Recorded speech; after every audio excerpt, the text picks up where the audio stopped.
这武玲珑入宫已经是板上钉钉的事儿，您也不要再多做纠缠。长安城比他标致的美人可多着呢，您又何必非要从陛下嘴边虎口夺食呢？后宫勾心斗角，我听得多了，我不会让他卷入那些事里去的。您要是舍不得银子，我改日退还给您，玲珑姑娘就别想了。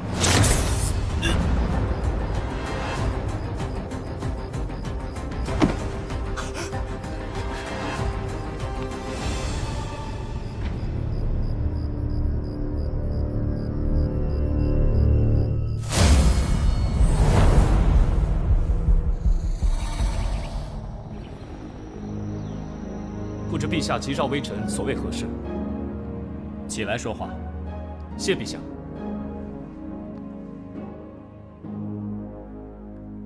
如今正值采选之际，那掌管采选的总管罗德海却在昨夜暴毙。什么？朕已经吩咐下去，此事万万不可声张。这次召你进宫，就是想让你低调彻查此事，争取早日水落石出。微臣遵旨。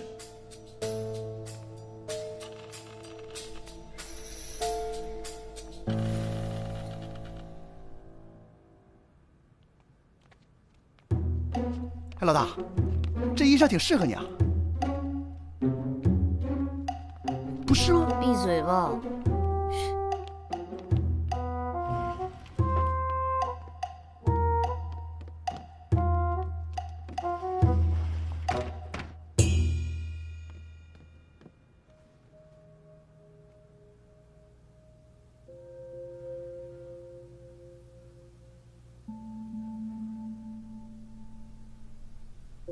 初步判断，死亡时间应该是在昨晚子时前后，死者应是被人点中颈项要穴，阳虚闭窍而亡。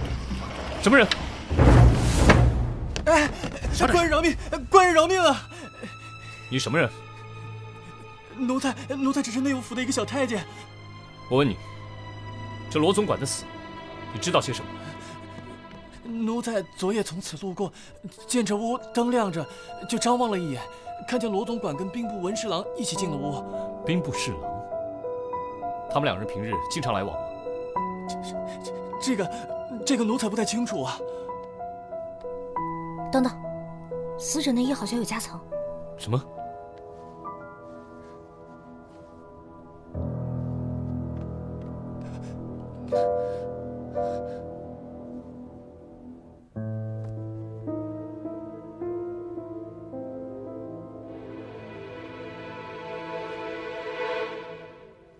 胡扯！朕昨日与文爱卿商议边塞的事情，一直到深夜，他哪有时间去见罗总管？文侍郎是什么时候来这里的？晚膳时他便在了。怎么？你连朕都不信？臣不敢。告诉朕，是谁暗中造谣诬陷文爱卿？陛下息怒，可能是臣一时疏忽了，待臣再细细调查一下。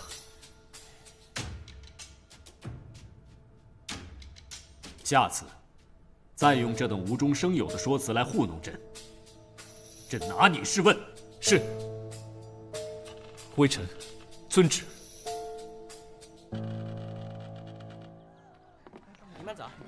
那造谣的太监已经被杖毙，现在唯一的目击证人也没了。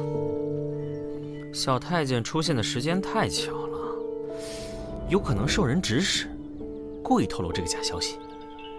我们在罗德海的衣服里发现他的受贿名单，名单上都是此次参与采选的人员。他们应该是想为家中女眷争取名额。罗德海正是掌管此次采选的总管，贿赂他的确是条捷径。你是怀疑是名单上的人作案？有这个可能。这么多人，那咱不会挨个查吧？都在这呢。那件案子有进展了吗？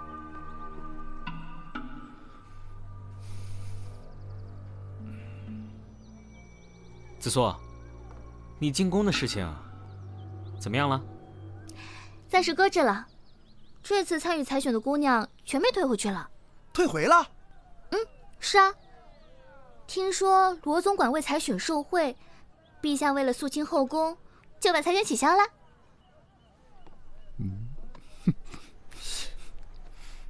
哎，玲珑，别走，别走！哎，听我说嘛，玲珑姑娘，采选取消啊是好事，说明咱俩有缘分呢。啊，哎，走走走！哎呀，玲珑姑娘，玲珑，明日我就上门提亲去啊，把彩礼给你送过去，等着我啊！走走走！这什么人？这不王麻子吗？本名王进，爹有钱，就没学点好，天天往漂亮姑娘身上蹭。这位玲珑姑娘，我好像在哪见过。哦。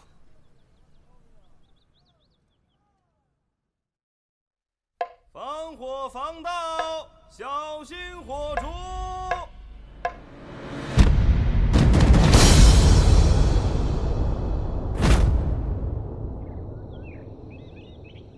此人与罗总管死法相同，阳虚必窍而亡，恐怕是一人所为。怎么相同啊？这不是还把……你懂啥呀？虽然凶手将死者的命根削去，但真正的死因就是点中颈项要穴，跟罗总管一样。杀就杀了，为什么非要断其命根呢？难道这个凶手有什么特殊的癖好？杀了个太监不过瘾，还把一个正常人……干嘛非让我来这屋啊？那还不是小撒让你来的？哎，千万别上来啊！你别看了，这具尸体有点怪异。这王麻子飞扬跋扈，又贪恋美色，定得罪了不少人。子硕，这王家跟宫里头可有什么联系啊？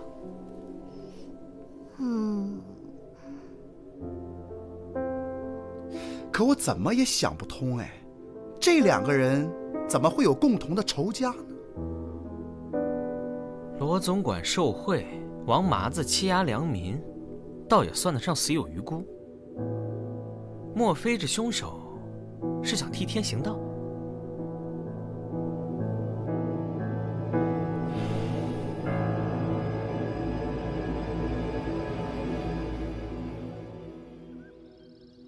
这次行贿事件牵扯的人太多，听家父说，陛下已经拿武家开刀，审了2天2夜了。武家承认，之所以如此，是因为罗德海暗示他们了一件事情。暗示？有人不想让武家姑娘入宫，就花了大钱让罗德海搞鬼。什么？不过这也正常，朝内将卿众多，可能是武家的对头暗中作梗。也就是说，这罗太监想上下通吃？不好了，武家姑娘也出事了。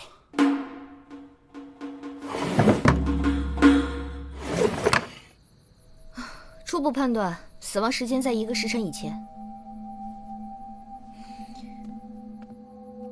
先奸后杀。从尸体的痕迹来看，死者激烈的挣扎过。至于死因，跟前2个一样。是同一人干的？太监、富家公子、大家闺秀，被同一人所杀，这也太诡异了吧！竟然连未出阁的姑娘都不放过。等等，他就是武玲珑。之前采选的时候，我见过他一面。怪不得那日在凡舍觉得他有些眼熟。你是说，那天王麻子骚扰的姑娘就是她？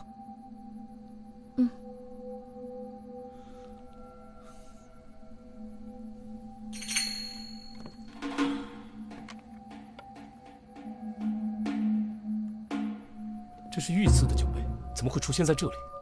陛下赐的酒杯。我还说呢，这客栈看着不咋地，用的酒杯倒还挺讲究。这说明，来过这屋的是陛下身边的人。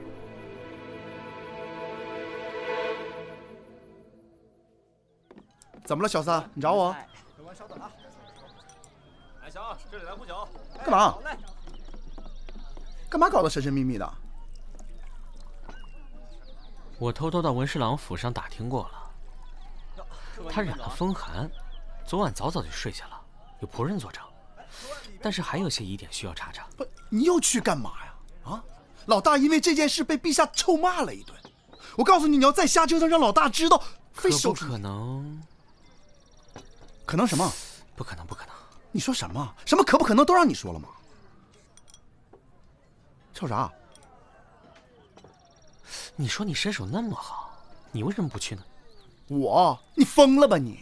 只是跟踪而已，不难吧？我怎么可能去啊？让老大知道我还想在大理寺混呢。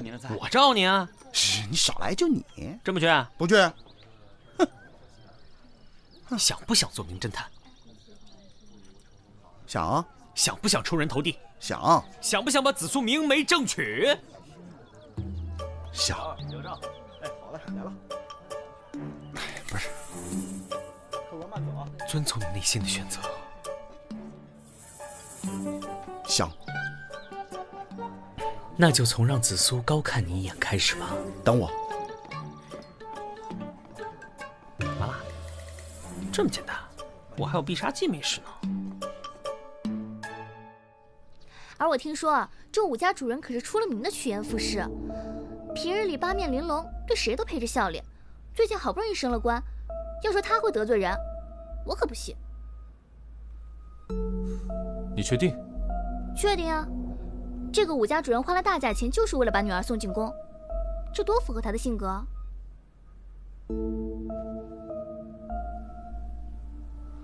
和武家有仇怨，又是陛下身边的人，你可有线索？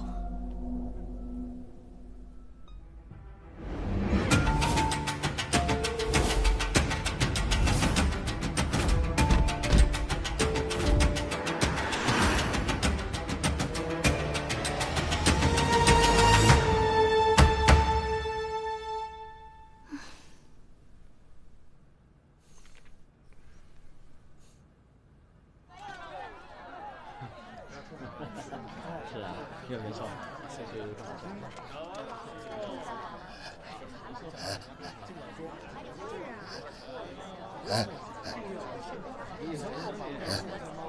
为夫。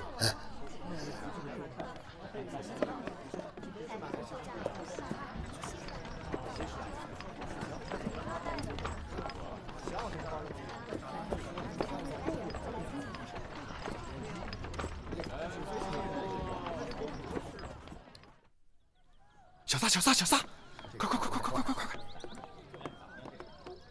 我告诉你啊，那个文侍郎那马车也太邪乎了，我跟着他一拐弯，连人带车都不见了。什么？我刚从文府探查回来，他半个时辰前就回府了。半个时辰前啊？那会儿我刚跟丢啊。从宫门到文府，怎么也得走1个多时辰吧？总不能你刚跟丢，这马车就出现在文府门口吧？除非那马会飞。你不是会飞吗？啊？三宝，你沿着文侍郎回家的路再走一遍。你少来！你想不想让紫苏？等我。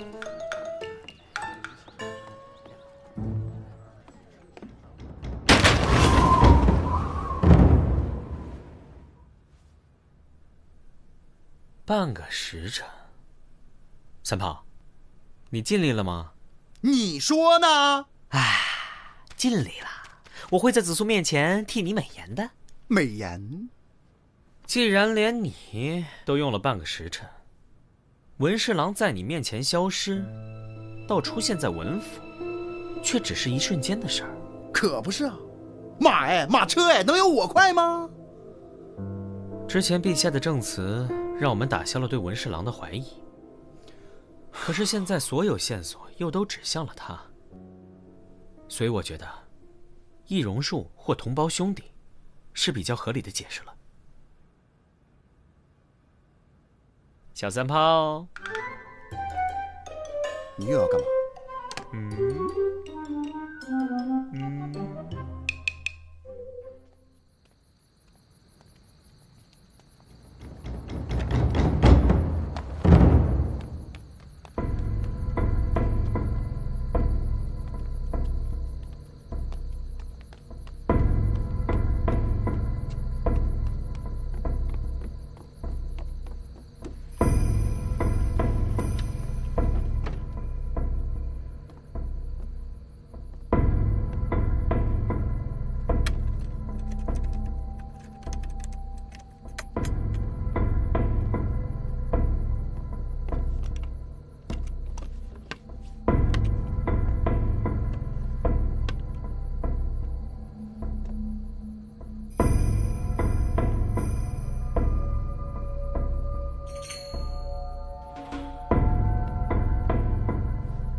证据，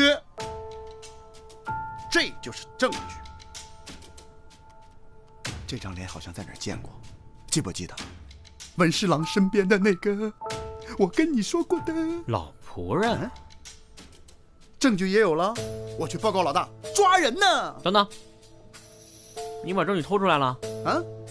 你说这是从侍郎府发现的啊？谁会相信？那咋办？打草惊蛇了？怕什么？再把它还回去呗。还回去还怎么证明啊？哼哼，干嘛？你要干嘛？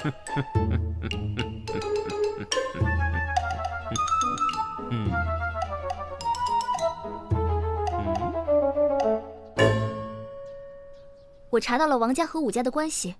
自从这武家小姐采选被退回之后，就被王妈子给盯上了。这王妈子直接上门提亲，武家主人彩礼都已经收了。凶手的意图已经很明显了，这3起案子都是针对武家的。先是杀死了掌管采选的罗德海，这武家送女儿入宫的如意算盘自然是落空。没想到这武家退而求之，答应了王家的婚事，但王家公子一死，这武老爷再次扑了空。如今这武玲珑又惨遭杀害，凶手看来是不想让武家得势。到底凶手和武家有多大仇啊？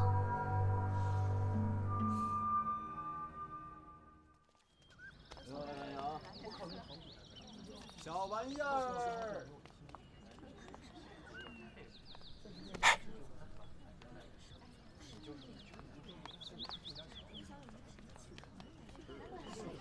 哎，这位老张，我看你面色无光，印堂发黑，莫不是最近有妖物缠身？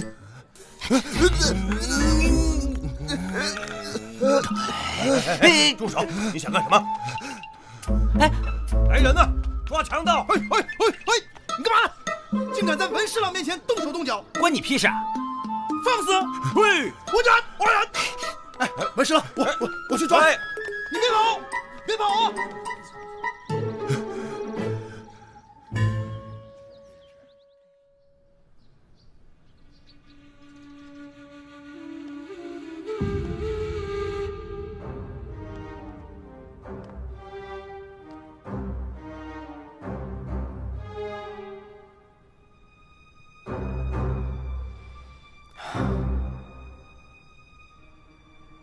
朕记得上次已经跟你说得很清楚了，这案子跟文爱卿一点关系都没有，可你为什么一而再再而三的纠缠？臣知错。要是你没能力查案的话，就别查了，朕马上换人。陛下，再给臣一次机会，朕已经有眉目了。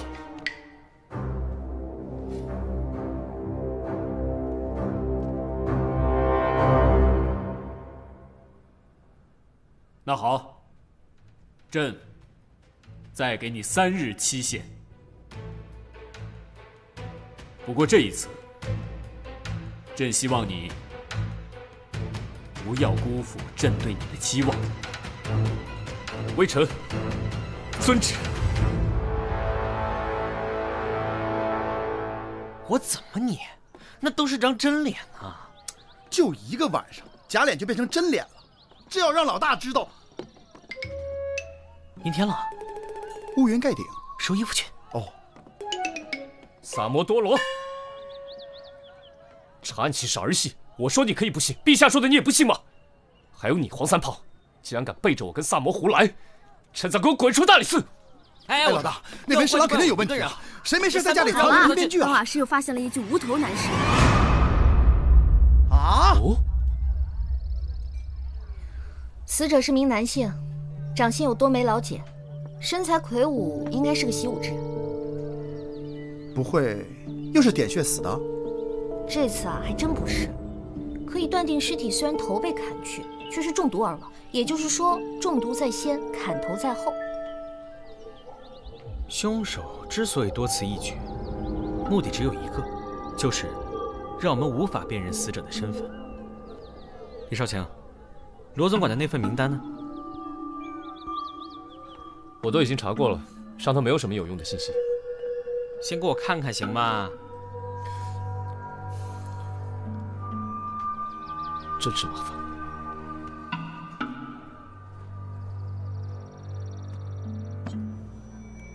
上头的墨迹，我原来以为是罗德海写错之后涂掉的，可这么看来，这处墨迹是后来加上去的。你怎么知道？墨迹的新旧会有细微的差别，比如这处就应该是笔误留下的墨迹，而这处的运笔与其他不同，很有可能是凶手发现名单之后才涂抹上去的。哎，他傻呀！要是他怕人发现，直接拿走不就好了？我们不妨顺着这凶手的思路来想，既然这凶手发现了名单，如果想要掩饰自己行贿的事实，完全可以将帛书直接偷走。可是他只是涂到了自己的名字，而将帛书放回了罗德海的衣服里面，好像是故意让我们发现这个重要的证据。这是为什么？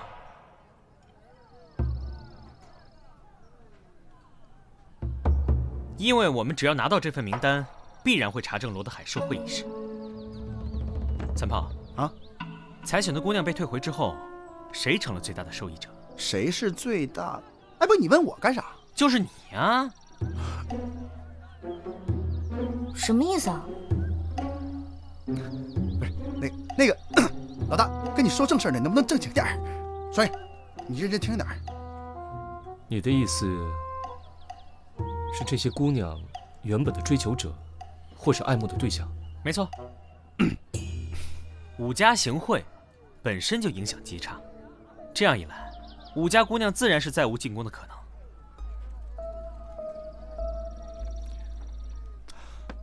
顺了。这个王麻子上门提亲啊，那凶手肯定是不会答应啊，对吧？哎，可是这武家姑娘怎么会被奸杀呢？哎呦，我又搞不明白了啊！为什么呢？你在干什么？李少强，那日双叶在尸体前进中发现的帛书是不是这样折好的？你怎么知道？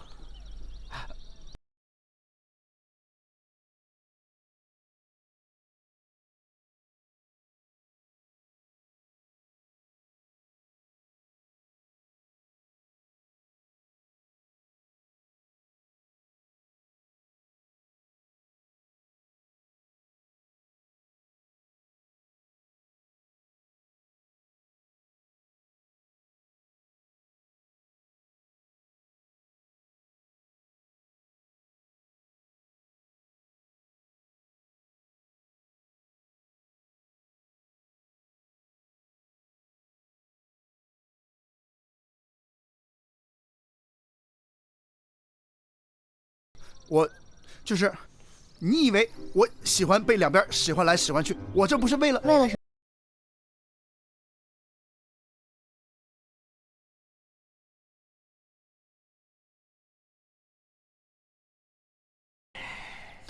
真的都是为了安。行了，说正事儿。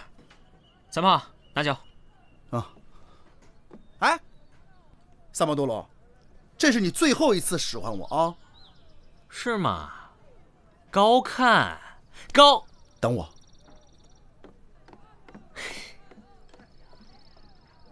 哎，给。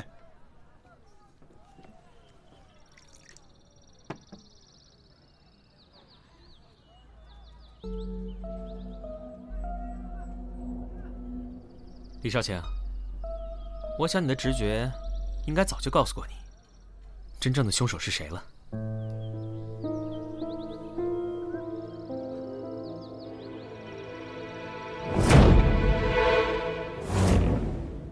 启奏陛下，昨夜有突厥骑兵进犯我边陲大营，无法确定此次偷袭是个人行为还是可汗授意所为。微臣以为，不如先观望几日，若他们就此停手。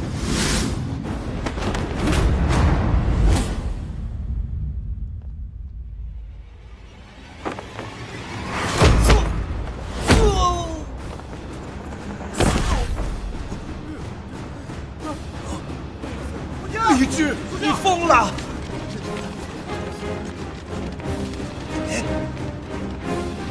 陛下，陛下救我！陛下，陛下！陛下！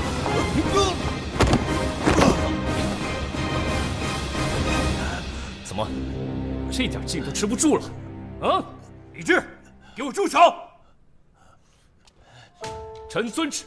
朝堂上殴打同僚，你眼里还有没有朕？陛下，臣有事启奏。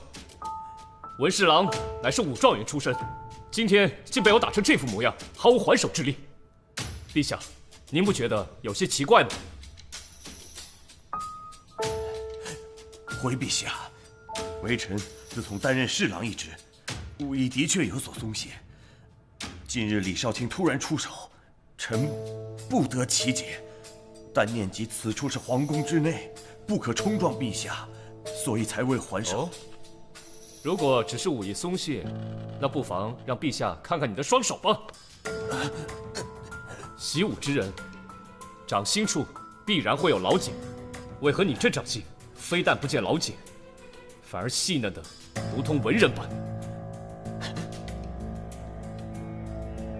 李治，你到底想说什么？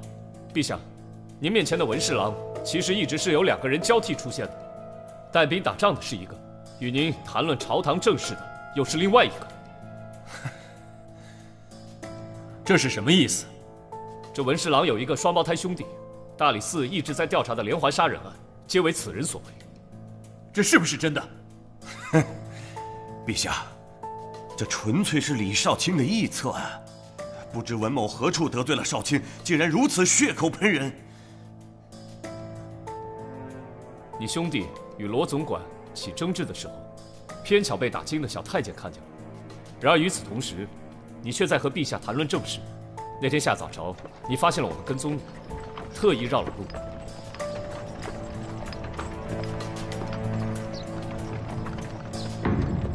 可是你没有想到，我在你的府上也有埋伏，发现了出现在文府跟你长得一模一样的人。敢问陛下，这世上同一个人在同一个时间，可否出现在2个不同的地方？绝无可能。这起连环杀人案一共死了3个人，总管、富家公子和大家闺秀。我们在罗总管的衣服中发现了一块记载着行贿者名单的帛书，你自作聪明涂掉了自己的名字，但这帛书的折法却暴露了你的身份。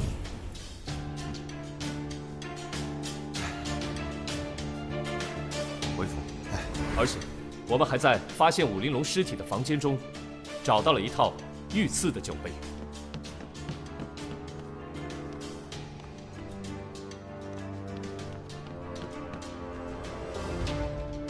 想必陛下应该还有印象吧？没错，这是朕去年赏给众爱卿的。如果你还想狡辩，陛下，证人已经带到。传。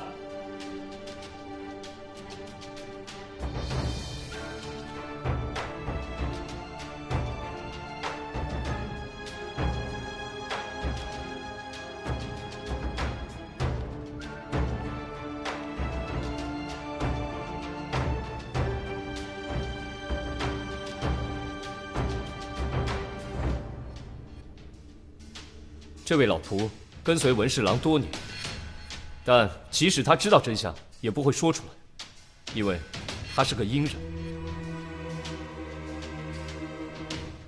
昨日的无头尸案，死者明明是中毒而死，却被人砍掉头颅，这必然是为了掩人耳目。我想这尸体不是别人，正是文侍郎的这位亲兄弟吧。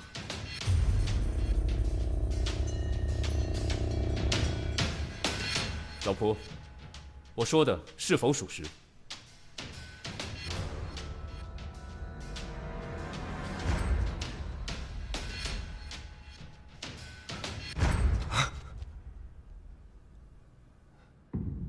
文清，李治说的可是实情？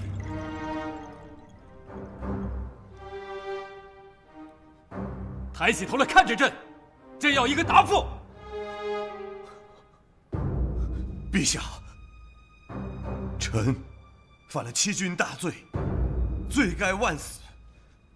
陛下，李少卿说的句句属实。微臣的确有个双胞胎的弟弟，名字叫做文天阳。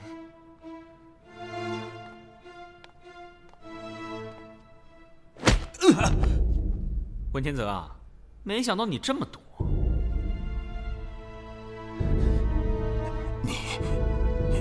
你到底是谁？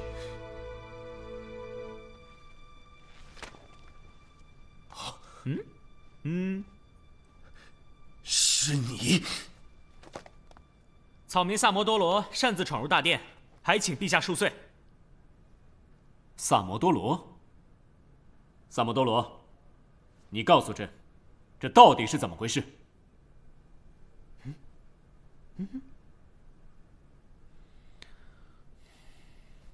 谢陛下。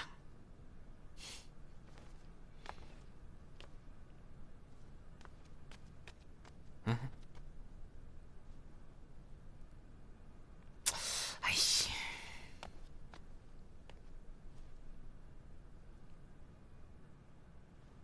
启禀陛下，这文侍郎自幼饱读诗书，弟弟文天阳则自幼习武，大字不识，却空有一身好功夫。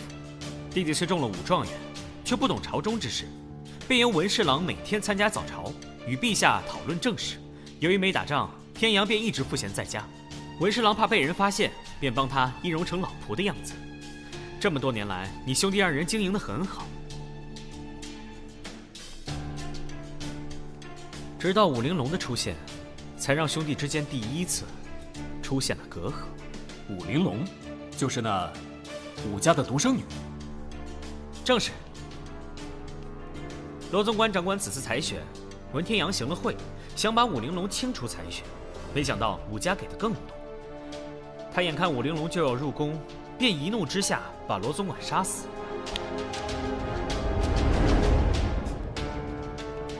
随后，他拿到了罗总管的名单，只是涂掉了自己的姓名，而非直接偷走。其目的正是要彻底搞砸这次采选。如他所愿，参加采选的姑娘被遣回，可偏偏王马子又看上了玲珑，还下了彩礼。彩礼送过去啊！你的弟弟自然无法忍受此事，便将其杀害，断其命根。听你这么说来，这文天阳是对他有情，那为什么还要杀害他呢？因为这武玲珑从始至终爱的只是文侍郎吧。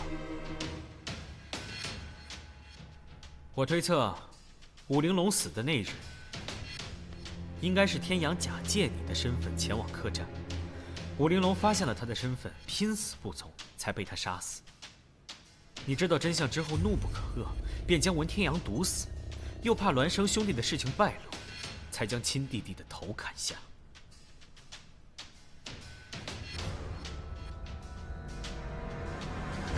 文清，你竟然骗了朕这么久！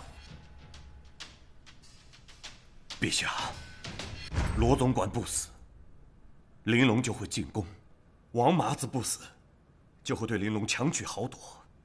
天阳说他做的这一切都是为了我和玲珑，可他却做出那等禽兽不如的事情。你不是天泽，你是谁？我是文天阳，天泽的弟弟。什么？我从未听天泽提起过他有个弟弟。这是个秘密，除了你，没有人知道。那天泽呢？为什么你会来？他很好，你不用担心。玲珑，你不要进宫好不好？这不是我所能决定的事情。天泽把我的事情都和你说了呀，你们兄弟感情真好。玲珑，你听我说，如果你真的进宫了，哥哥就没有机会见到你。那天泽什么时候过来？我想见他。我在这陪着你，不是一样的吗？你说什么？玲珑，你看着这张脸，和他是不是一模一样？可以为你付出一切的是我，不是他。为了你，我杀了王麻子和罗德海。玲珑，我是不会让你进宫的。玲珑，你别怕，你怕我。玲珑，我做的这一切都是为了你呀。天泽他可以，为什么我就不行？你别想他不是他呀，救命！事已至此，我也只能毒死他，解心头之怨。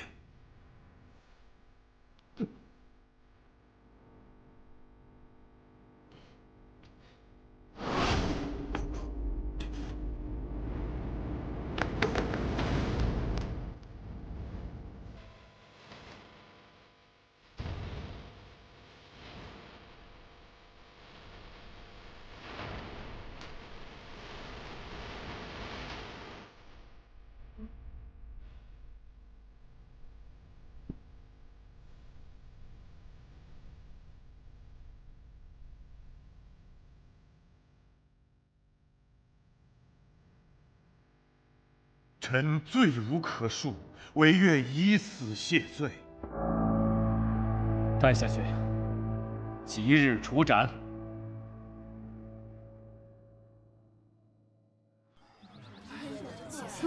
啥新鲜事儿都有。第一次听说采选取消。是啊，姑娘们都不用进宫了。还看呢？再看，老子被你看穿了啊！哎呀，我就担心这是个梦，这梦醒了，他就要进宫了。哎呀，是不是梦？不是，你见得很真实，你知道吗？哎，行了行了，给我吃好吃的去。哎，不过紫苏要真的进宫的话，我一定不会拦着他的。拦着干嘛？你可以去陪他嘛。给他当厨？哎，不，你太狠了吧你！哎，对了啊，案子破了，你以后是不是得高看我黄三炮一眼？我发现你有个优点。什么？人长得丑吧，可你想得美啊！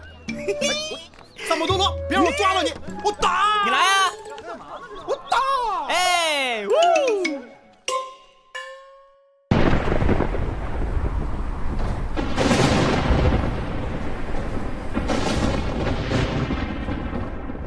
进来，也不知道是怎么了，总是打雷下雨，这样的鬼天气，可真是让人燥得很。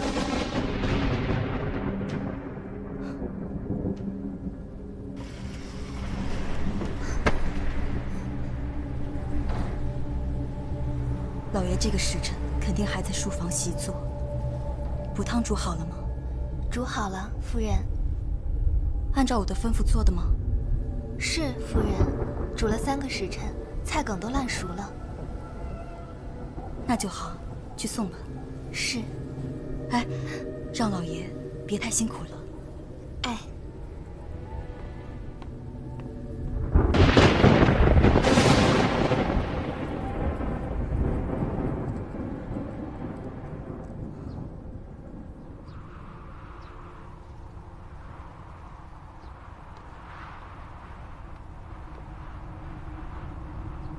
老爷，夫人让我给您送汤来了。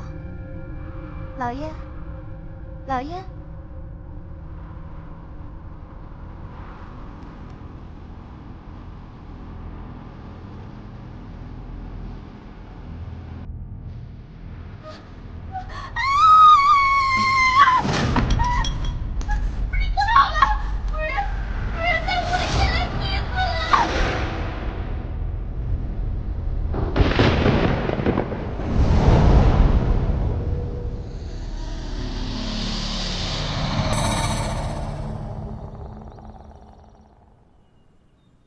大理寺王嗣成在光天化日之下于家中被雷劈死，此事太过荒谬，太过荒谬啊！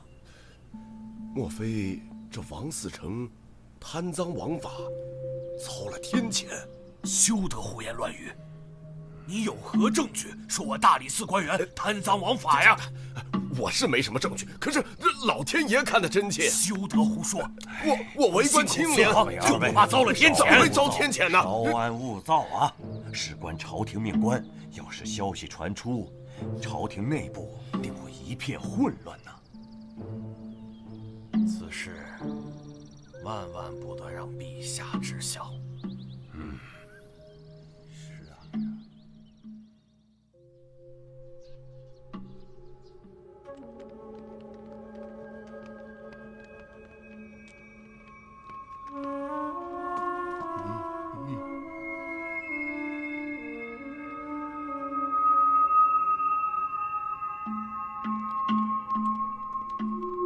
三胖，上房检查。得嘞。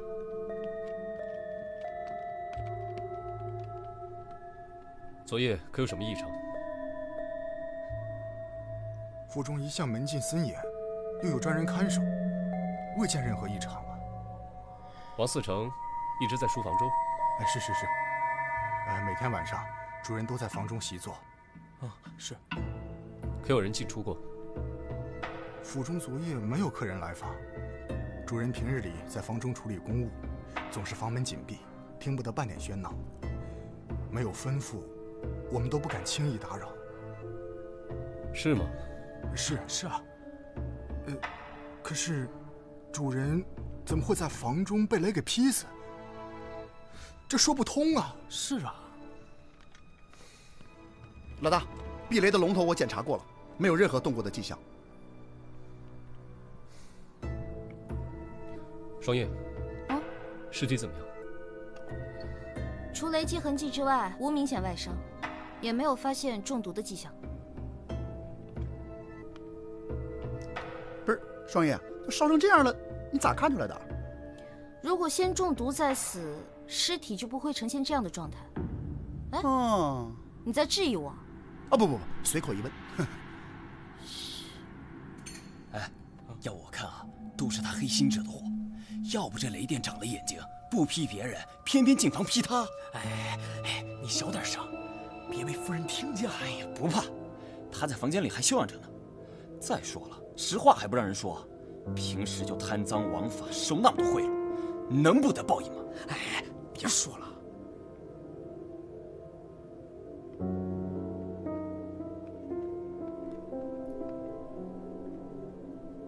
呈现如此焦黑状，尸体可能并不是王嗣成，都已经烧焦到没有任何辨识度了，有可能被人偷换。反正要真是他就好了，贪官。哎，这人咋不穿鞋呢？啊，我家主人呐，脚上容易出汗，到了热天的时候啊，他一般在家都是打赤脚的。哦。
谢谢各位的捧场。我们的幻术呢，10文钱包教包会，上天入地无所不能。啊，变戏法的，你过来。你干嘛？我要学幻术，我要学会。 15文。啊，这么多，我可没有。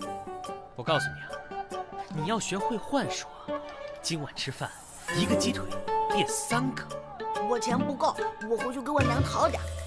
你给我等着，别走啊！好，不走，你快点啊！走。你怎么来了？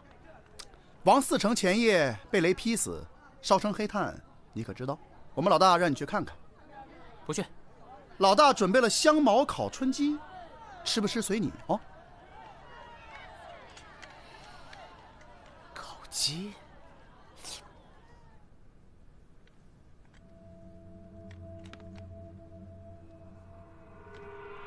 哎，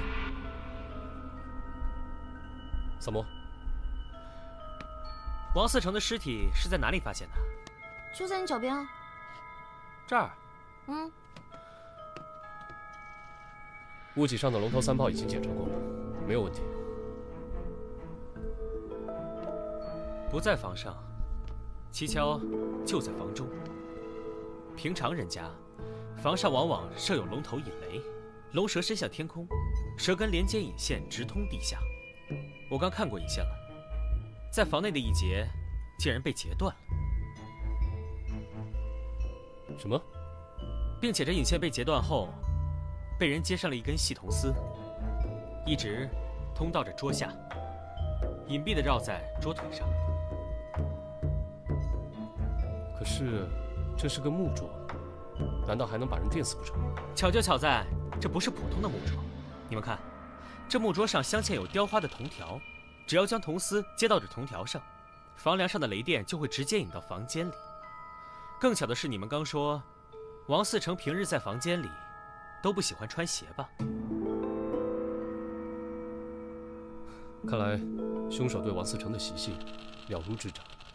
每日既然只有他一人赤脚在书房习作，他需要做的只是在书桌上涂手脚。可是现在尸体成了焦黑状，无法确认死者身份。去把王夫人请过来。是。一会儿，我们一起去看看王嗣成的尸体。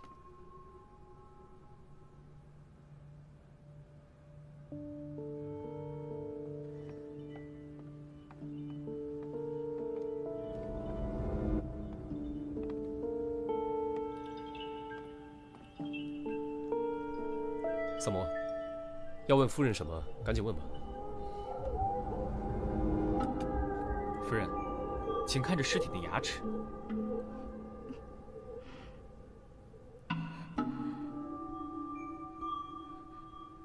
是不是王嗣成？是他，缺了3颗牙，是景泽。你怎么知道？ 今天我路过厨房的时候，碰巧看到了。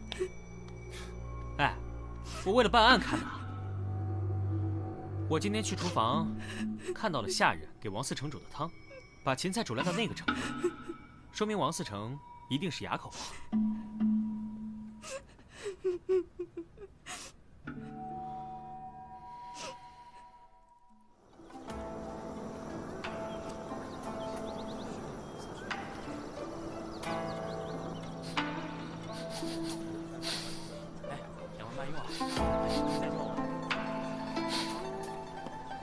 闻着味儿就来了，你属狗的5方开外我就闻见了。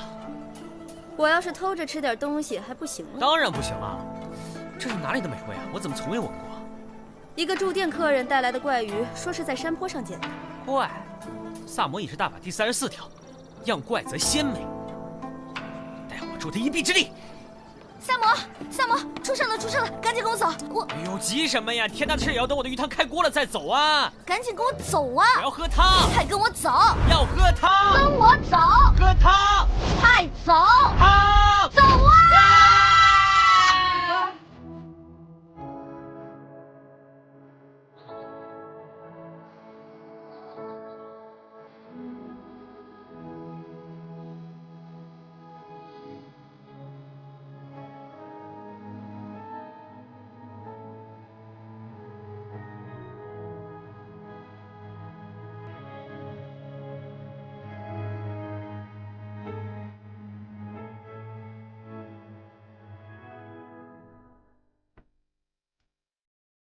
死者陈耀宗是个书生，伏案习作时被劈死在家中。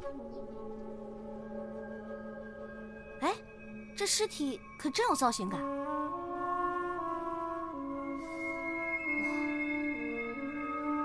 哎，他的手里紧紧握着这个，你们看。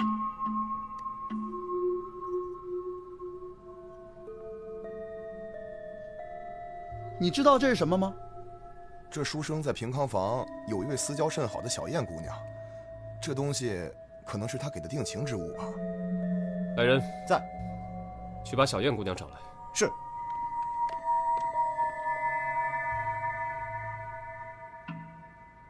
耀宗，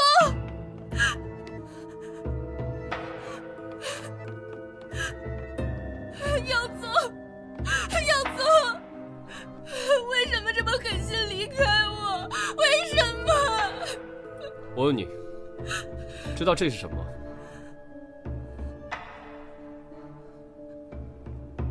湘君从未见过。官人，求你一定要帮忙破案啊！我可以给你当牛做马。别再做戏了，我觉得你杀死书生的可能性最大。什么？书生忙于科举，顾不上你，跟你进行了诀别，此事有误吗？没有。所以，你因爱生恨，杀了书生，并造成雷劈死的假象。不是。跟王嗣成的事件重合，企图逃过制裁。不对，凶手不是他。什么？什么？他浑身脂粉香气浓，装束庄重，并且身上有很强的酒气，妆容也有些花调，头发不整，应该是在妓院招待了一晚上客人吧。并且我推测，书生应该并不是要跟小燕姑娘断绝来往，而是许诺考取功名后就回来替她赎身。你手里紧紧握着的，就是书生送你的定情信物吧？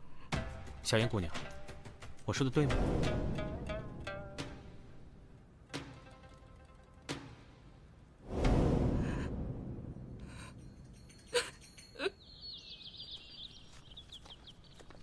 想问就问了，干嘛藏着掖着？我没有。爱问不问，难受的是自己吧？哎，小撒，是我想问啊，那个你怎么发现小燕姑娘嚎啕大哭是为了玉佩的事儿？很简单，她进来的一瞬间，第一时间就是摸自己胸口以上2寸的地方，不是心口的位置，所以不是为了平复呼吸，而是说明她的胸前挂有饰物。而且王嗣成夫人也让我见识到了，死掉爱人的那种伤心是演不出来的。虽然我不太理解那是一种什么感觉。王嗣成的尸体那边还有没有发现？暂时没有。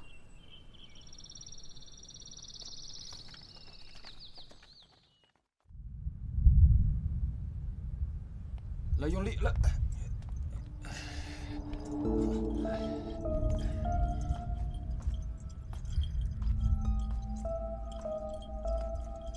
你们这是？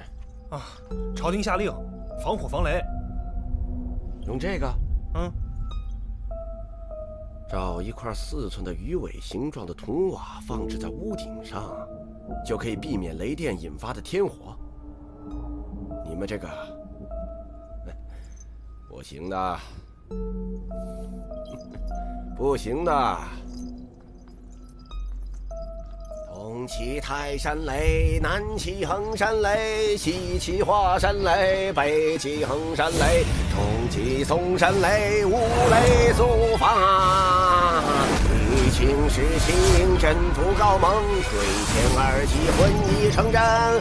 五雷击毁皇宁，阴云变化，后见寻情。伏击之突发扬声，声雷急速行，气急如律令。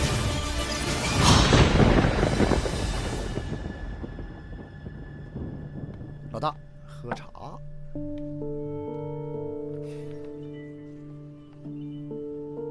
如果按照萨摩所说，可以排除小燕作案嫌疑的话，就要从别的地方入手了。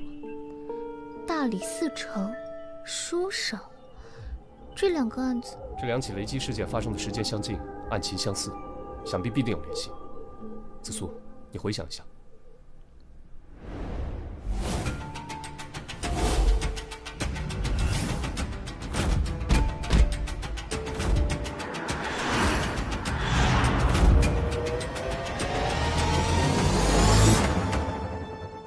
我我想起王思成跟5年前一起强奸案有关，长孙家4公子被告强奸，那个死去的书生陈耀宗为其做了不在场证明，所以王思成以证据不足未将其定罪。这件事情很蹊跷，但是当时并没有更多详细的记载，均一笔带过。案子于武德9年农历11月初4未时结案。当日晴，艳阳高照，气温宜人。牛。当年案子的证人，果然是那个书生。这就是2人的联系。三炮，哎，你去探查一下那个妇女的亲人。好，这就去。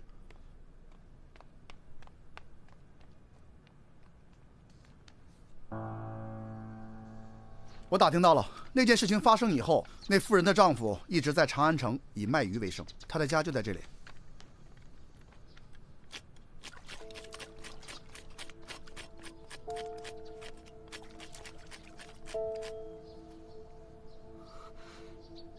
想必你已经知道大理寺丞和书生的事情了。我知道。那你可知道，这2个人都与你妻子的案子有关？老天开眼，为我报仇雪恨！那件事情发生后，素英整天以泪洗面，告诉我，他已经不再是当年的人了，让我写休书休了他。每天洗好几遍澡，一遍遍冲刷自己的身体，都搓掉了一层皮，还吵着喊着自己脏。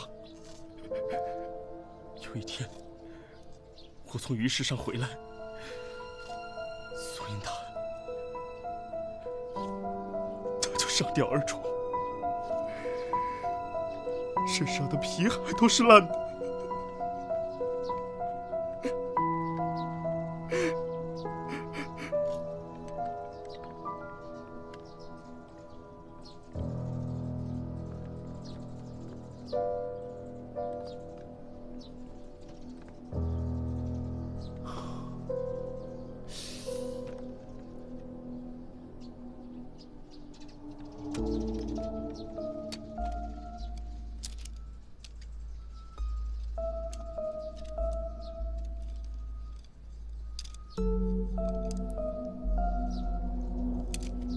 你现在是这个案子最大的嫌犯，这2个人的死跟你都脱不了干系，所以你必须要把事情说清楚。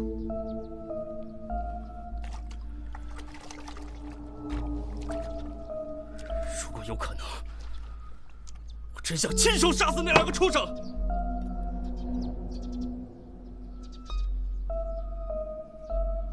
可是下大雨那天，我在东市卖完鱼，就急忙赶回了家中。哪里都没有去，邻居可以为我作证。至于书生他死的当夜，是我固定每月自家鱼塘换吃水的日子，一换吃水就需要整整2天2夜，我根本没有时间出门。真是老天开眼，老天开眼呐！隔壁的渔夫跟你走动多吗？还可以，经常有往来啊。他平时为人如何？我们现在怀疑他与2起命案有关。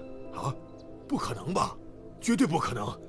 他可是老实的要命，平时话不多，但是他总是帮助附近的邻居，还跟别的商贩不一样，常常把自己要卖的鱼分送给我们吃。这么好心的老实人，怎么可能杀人呢？那下雨那天，他在哪儿？你是说大暴雨那天？对，他在家。那天我去他家，想让他雨后帮我看看屋顶上的漏雨，他确实在家里。那2日前呢？2日前，哦，2日前他在家中换池水。昨天早上我妻子还抱怨晚上睡得不好，是因为啊被王老汉家里巨大的换水声给吵醒了好多次呢。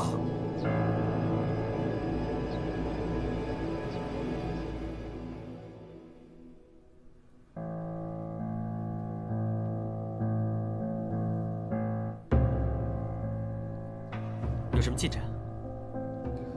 书生的口、鼻、脏器内均没有发现灰烬，也就是说他是死后被焚尸的，身体内也没有中毒迹象和外伤致死的状况。心也是麻痹状态，所以说啊，应该就是雷劈致死。可能是我们想太多了。哦，还有，他手上握着的铁牌，除了纹样奇特外，没有其他发现。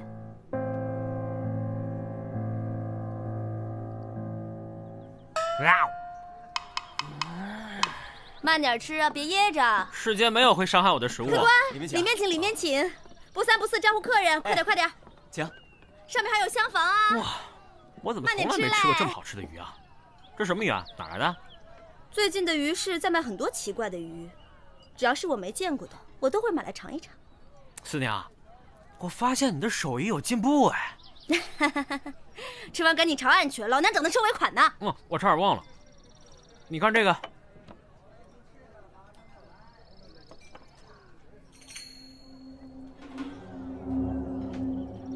这个东西，我知道是谁做的。你知道？我找他做过暗器。这又不是暗器，怎么确定是他呢？因为全长安城能铸造这种铁具的人，只有他一个。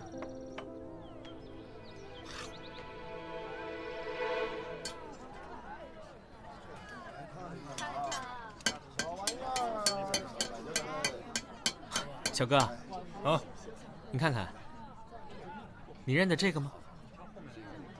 出自我之手，怎么不认得？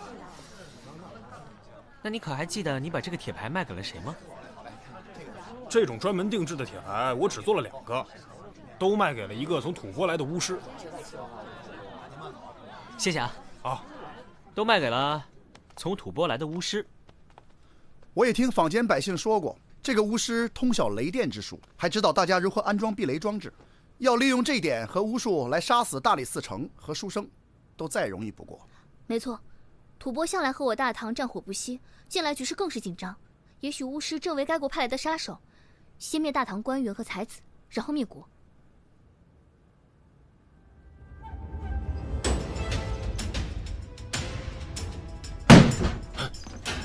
给我搜！别再装神弄鬼了，我们都知道了。知道什么？你为什么用法术杀人？我没有杀人。你还有什么说的？我看就是吐蕃派来的杀手，准备伏法吧。我冤枉啊！我只是在练习五雷咒，使用技巧还没有掌握。如果掌握，现在就该打雷了。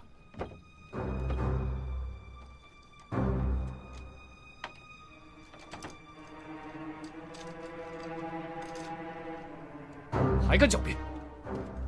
死者手中的铁牌，据说只卖给了你一个人，不是你是谁？这太可笑了！我确实在永乐坊的师傅那里买了这个铁牌，但是我是用来制作法器、一观天象使用的呀。少卿，找到这个，怎么样？的确和书生手中的一模一样。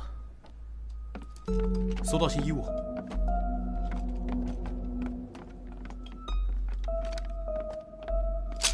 还有活鱼。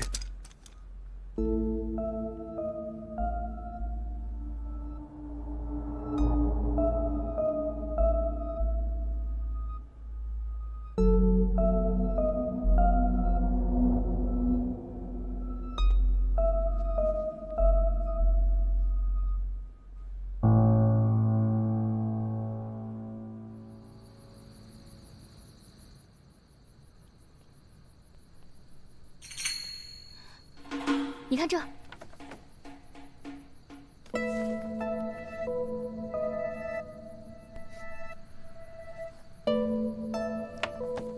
也就是说，当年的案子，为长孙公子作证的还有一人。对，宣化坊的一位宿商。走，他会有危险。又有一人被电死了，死者是宣化坊的一位宿商。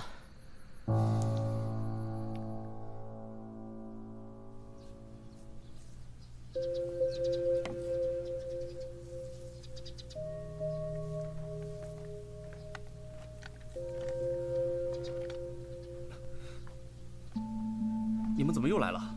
昨夜跟你妻子的案子有关的那个宿商死了。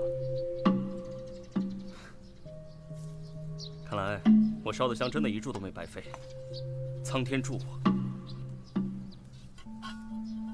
所以你们是又怀疑我了吗？不然如何？死掉的3个人都和你妻子的事情有关。我明白，我确实有最大嫌疑。可是我身体不适，都没有出摊卖鱼，在家休养了1天，哪儿都没有去。你们可以随便问街坊。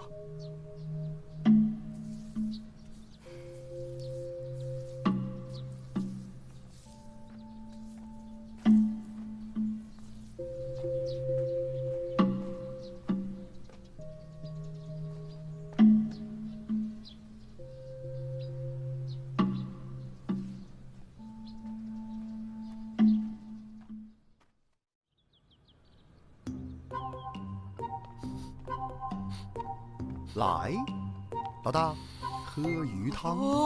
这鱼汤可炖了很久哦。哎，你傻呀？嚯，是挺烫啊。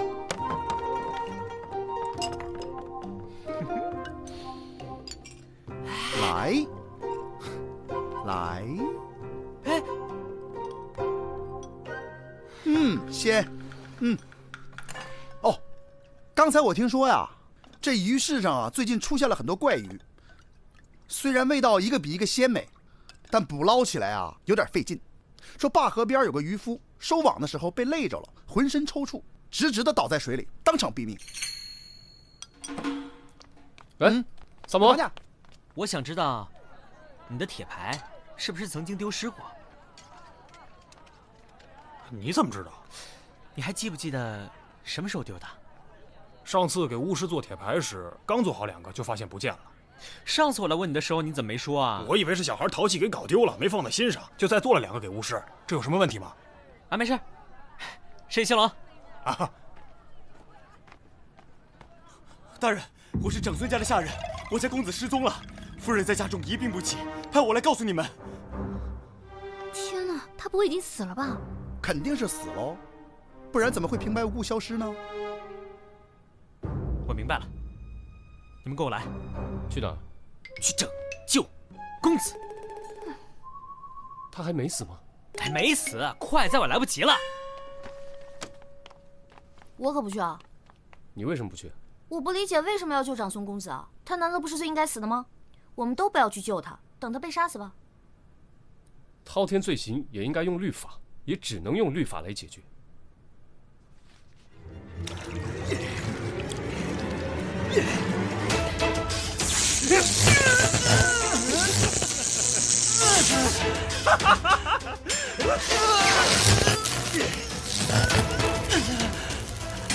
现在你知道什么是痛苦了吧？去死吧！不要！不要！不要！住手！闭嘴！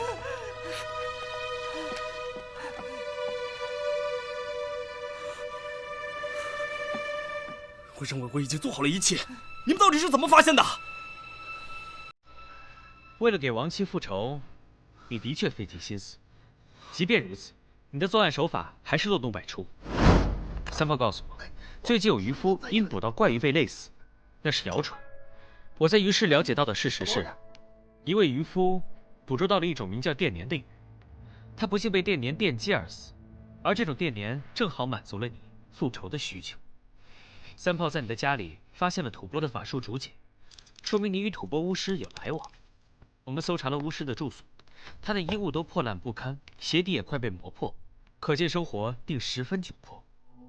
我看到他画的五雷符咒是错的，说明他确实不通术法，但他只晓些万物之理。还有活鱼啊！我们在巫师家还搜到了活鱼。巫师供述说，你在贩鱼的途中与他结识，得知巫师喜欢吃鱼，你就经常带着捕来的鱼去拜访他，他便授予了你一些引雷制电的原理。后来你得知巫师在铁匠处定制了小铁牌做法器，所以你趁铁匠不备偷走铁牌，用铁牌作案，并故意将其留在案发现场，栽赃陷害于吐蕃巫师。作为一个渔夫，你经常宿于到那些官员府邸，跟下人们混得熟了，甚至可以随意出入戒备森严的王嗣成家，对王嗣成平日的起居作息自然也是了如指掌。你伺机潜入王嗣成书房，将避雷的铜线连接到有铜条装饰的桌子。雷雨之日，王思成赤脚在书桌前习作，便出现了在房内被雷击致死的怪象。杀死书生时，你将水之中养的电粘放在水缸里，并用板车拉到书生家，在书生睡梦中将绑有铜线的铁盘放在书生手里，然后把铜线另一头放入充满电粘的水缸之中，书生当场被电死。然后你放火烧尸，再将其放回床上，营造与王思成一样在室内被雷劈的假象。行凶后，你把电粘弃在了山坡上，以为会有畜生吃掉。一个住店客人带来的怪鱼，说是在山坡上捡的，没想到却被客人带回了樊舍，被四娘烹制，真巧。再说说你的不在场证明，书生被害当晚，你说你在换洗水池，邻居作证，听到换水动静很大，那声音我在鱼市里也听到，是鱼翻腾的声音。这种体型硕大的电粘需要大量的小鱼作为食物。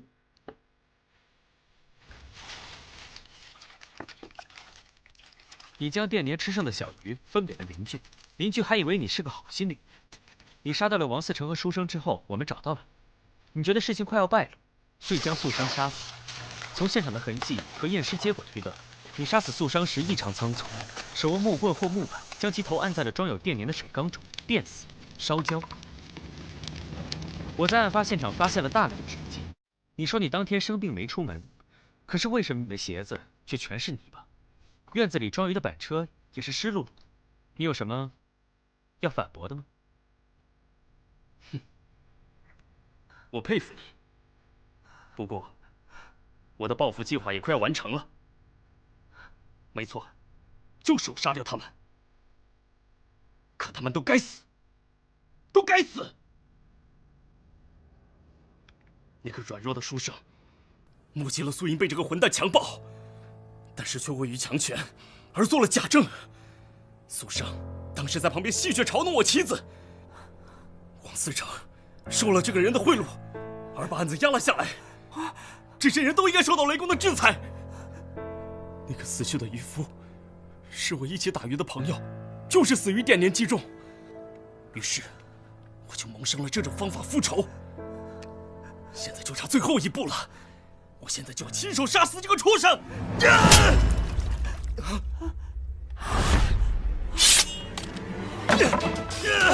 快人救我！快人救我！放手！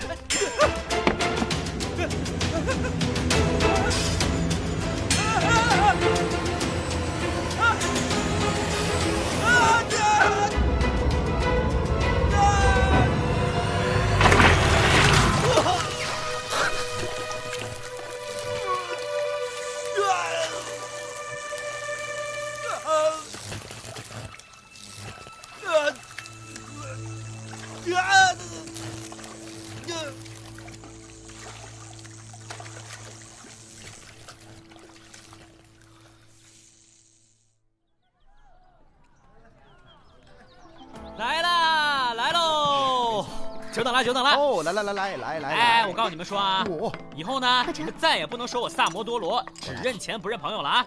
有什么好事没想着你们啊？这个是我独家秘制的萨罗汤，10全大补，所有的精华我都放在里面了。来，尝尝，尝尝。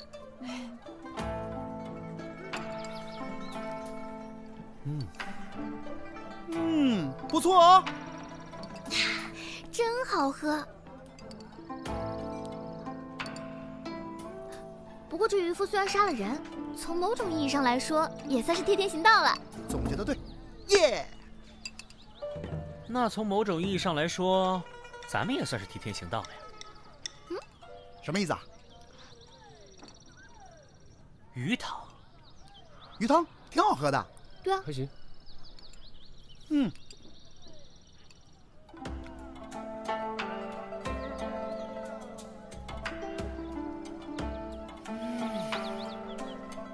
真鲜。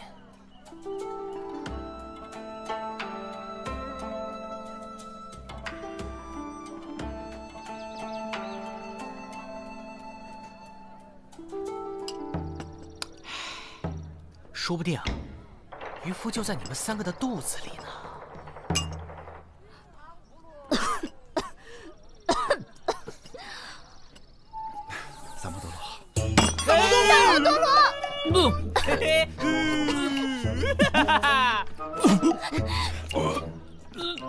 任何人都不能打着主持正义的名号，剥夺他人的生命权。我掐死你啊！我打！这是鲫鱼汤，鲫鱼